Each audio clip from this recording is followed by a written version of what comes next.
walking with the ghost.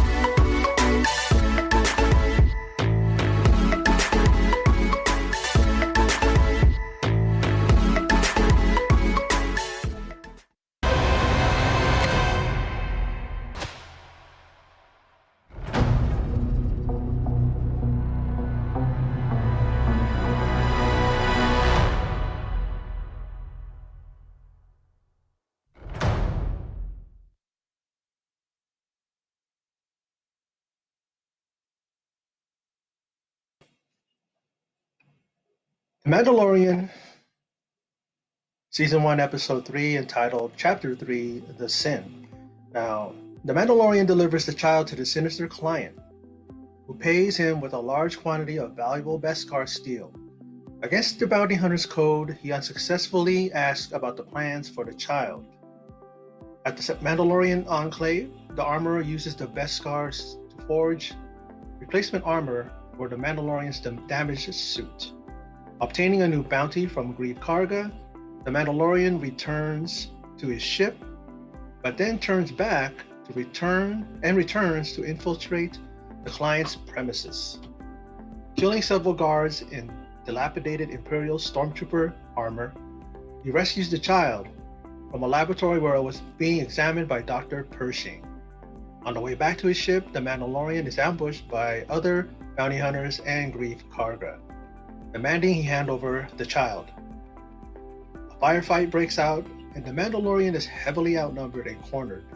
Warriors from the Mandalorian Enclave unexpectedly arrive and attack the bounty hunters, giving the Mandalorian cover to reach his ship with the child and escape.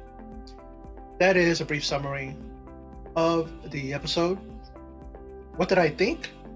I enjoyed it. I am enjoying this show so far. It is an amazing show. Truly does embody what the Star Wars universe is about, and it's directly from it. Jon Favreau is the one who produces this, and I don't know if he's the one that came up with the idea of bringing this to a series. But it is a deep universe when it comes to the Mandalorians and where they come from, and we all know of the famous Mandalorian, famous from that race, and that is of course Boba Fett, and we met his father Jango Fett in the original trilogies. Not original trilogy, I mean to say the sequels. I mean the prequels. I'm getting confused, but and it's really something that everybody wanted to see. I mean, everybody was clamoring for a Boba Fett, film. More so over than Solo, But, we get it here. We see how they are. They did get into a little fight, a little skirmish when he was getting his new armor forged.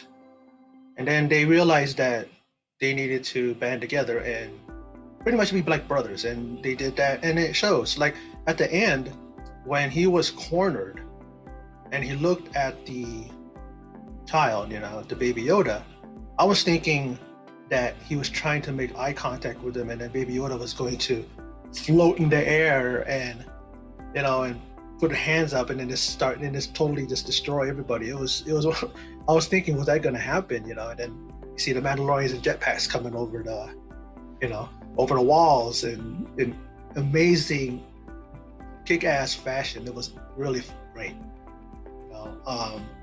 One of the things I liked about it too is I liked how he was going through town and you see the baby Yoda just looking around in kind of like in amazement, wide-eyed, and was cooing the whole time. So cute. I mean, everybody is into this little guy, and it's amazing. There's some people that are nitpicky and say, "Hey, it's not Baby Yoda. It can't possibly be him."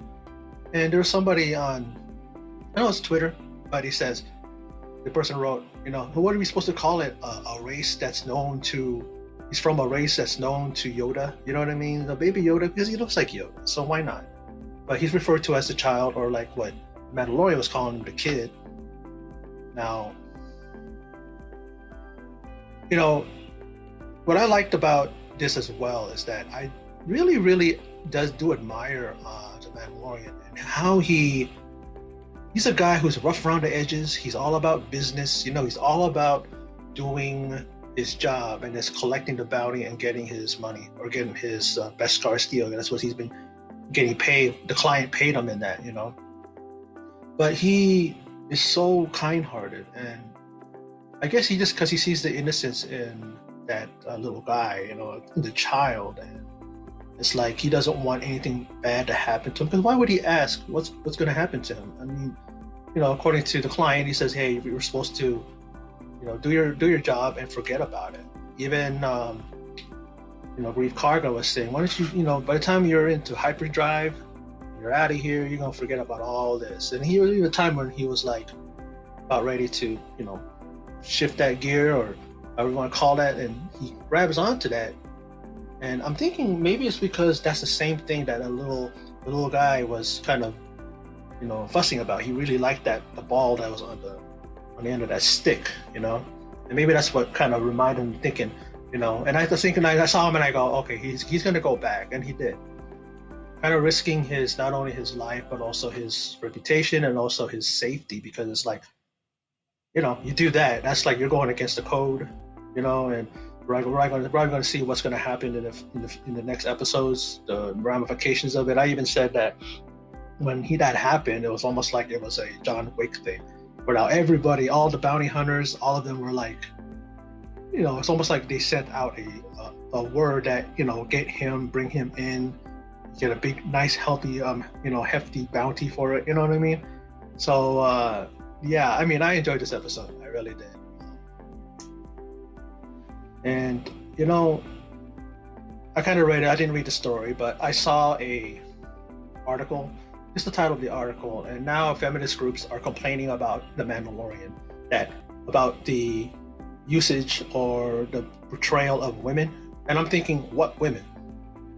The only one that I know is a woman is the one that was forging his steel, the one that, the Mandalorian brought his Beskar steel to. You can tell that's a woman, and she's somebody that's in control. She's in command. She's like kind of like the one that's in charge, and she even broke up the Mandalorian and the other fellow Mandalorian when they were fighting.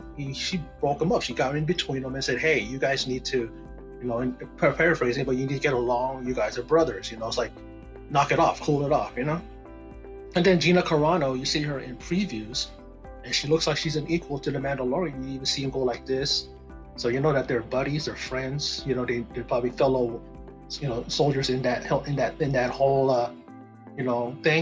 they're doing. You know what I mean? Like, again, it's just like these people that want to complain. It's like, what are you complaining about? I didn't see anything. I didn't see no misuses of women that they're not in. Is it because the lack of women in there? Why don't you wait? I'm pretty sure that when you see not only Gina Carano, but then you're going to see Ming-Na Wen. And apparently her character is she's an assassin. She's someone that's going to kick ass. So enough already with the fact that you want to see all of it be all women, like it's always been with a lot of these groups that want male-dominated character films to be changed to women. How does that empower you when all that's doing is you're just replacing something for something else? Come on. The Mandalorian is a great show, and I swear I hate when I hear these things, because it's like it's going to change probably like this season, but then the next season you're going to see a lot more female characters. Nothing wrong with that, but if you're doing it just to satisfy an agenda and some groups out there, that's wrong. And that's what I hate about Disney when they kowtow to that. Disney knows better than that, but they always want to give in to these groups. They're small, they're minute. Think about it. The majority of the people that are against what they want to do, they outnumber them. So it's all about pushing back. You know what I mean? And not giving in, because your vision. Jon Favreau knows his vision, and I don't think he's going to. He's been in talks with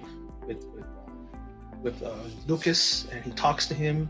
I believe he talked to him about this, and Lucas, he's not about what Disney's been doing. You know, you can't do nothing about it because he sold them the rights. He sold everything Star Wars to them. So he's probably a consultant. They probably only listen to what he says, but then they don't really put into place what he wants or what he asks of. You know, but like I said, I enjoyed this show so far, and I enjoyed this episode. It's getting better, but nothing tops, of course, the whole when you see a little guy lift his fingers, and it's like what Yoda did, in Empire Strikes Back. But there's some great moments in this thing, and I just really, really am I'm touched, by how the Mandalorian just is such a big-hearted guy, and he cares about this little guy. He cares about the baby Yoda, the kid, the child, as they call him here. But this is a guy that definitely reminded me, like I said, of John Wick 2, where he just takes on all these guys and he can survive, and he can really, really handle his business. So let's see what happens in the next episode. From what I read, Bryce Dallas Howard, a favorite actress of mine, and she is going to be directing this episode. So let's see how it goes. And I've never seen anything that she's done directing, but acting wise, yeah, I love everything that she's done. But well, that's my video. And for those of you who stopped by, I appreciate it very much. And in closing, and as always, take care.